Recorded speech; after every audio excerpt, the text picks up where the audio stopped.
सरकारी कलम से जुल्म की नई कहानियां लिखी जा रही हैं।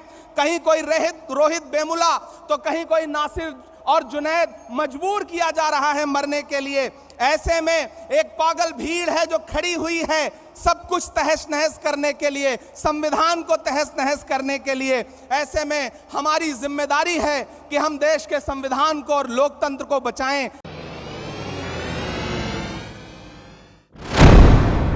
1885 से 2023 तक के इस सफर में भारतीय राष्ट्रीय कांग्रेस के 85वें अधिवेशन में रायपुर की सरजमीन पर देश के कोने कोने से आए हुए कांग्रेस के सिपाहियों का स्वागत करता हूं, खैर मकदम करता हूं। चिरागों के सफर में दबदबा हो आंधियों का, चिरागों के सफर में दबदबा हो आंधियों का, तो फिर अंजाम जुल्मत के सिवा कुछ भी नहीं होगा। यह दुनिया नफरतों के आखिरी स्टेज पर है, इलाज इसका मोहब्बत के सिवा कुछ भी नहीं होगा। मेरी आंखों के सामने बैठे हुए कांग्रेस की बुनियाद के पत्थर आप हैं तो हम हैं, आप हैं तो हमारा वजूद है। मैं आपसे बस इतना कहना चाहता हूं कि अधिवेशन एक ऐतिहासिक अधिवेशन है जो इस देश की राजनीति के लिए एक नई दिशा और दशा तय करेगा। 1923 में महज 35 साल में भारतीय राष्ट्रीय कांग्रेस के अध्यक्ष बनने वाले मौलाना अबुल कलाम आजाद साहब कभी कहा करते थे कि दुनिया में ठोकरें उन्हीं को लगती हैं जो चलते हैं, जो पांव तोड़कर बैठ जाते हैं उन्हें कभी ठोकर नहीं लगती है।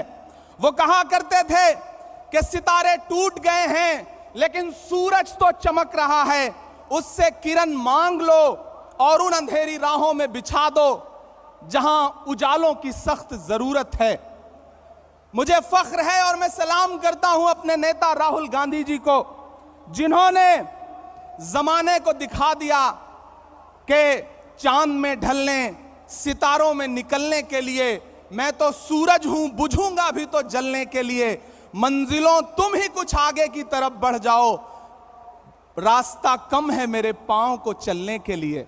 मेरे भाई, कन्याकुमारी से कश्मीर तक हिंदुस्तान की सड़कों पर 3,500 किलोमीटर में अपने कदमों की थाप से राहुल गांधी जी ने जो मोहब्बत की नई इबारत लिखी है उसको कागज पर उतारने का काम करेगा यह अधिवेशन।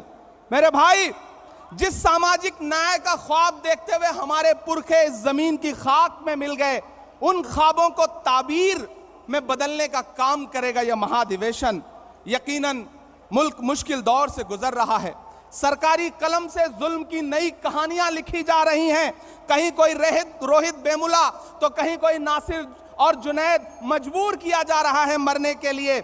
ऐसे में एक पागल भीड़ है जो खड़ी हुई है सब कुछ तहस नहस करने के लिए, संविधान को तहस नहस करने के लिए। ऐसे में हमारी जिम्मेदारी है कि हम देश के संविधान को और लोकतंत्र को बचाएं, क्योंकि हम कांग्रेस हैं। डॉक्टर बाबा साहब भीमराव अंबेडकर कहा करते थे कि यह मुल्क संविधान से चलेगा, तानाशाही से नहीं चलेगा। ऐसे में हम कांग्रेसियों की जिम्मेदारियां हैं कि हम सड़क से संसद तक लड़ रहे हैं और लड़ते रहेंगे।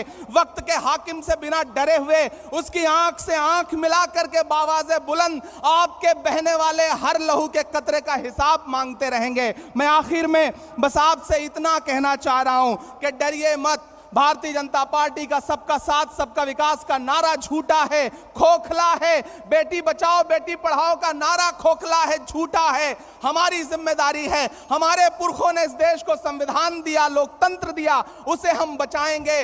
इन 1885 से 2023 के सफर में डरना नहीं है, आगे बढ़ना है, क्योंकि यह जमीन तब भी निगल लेने पर आमादा थी। पांव जब टूटती शाखों पे उतारे हमने।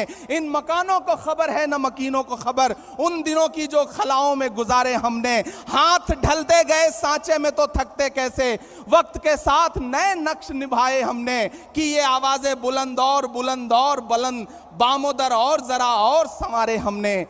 आज की रात बहुत गर्म हवा चलती है, आज की रात ना फुटपाथ पे नींद आएगी। सब उठें, मैं भी उठूं, तुम भी उठो, तुम भी उठो, कोई खिड़की इसी दीवार में खुल जाएगी। बहुत शुक्रिया, बहुत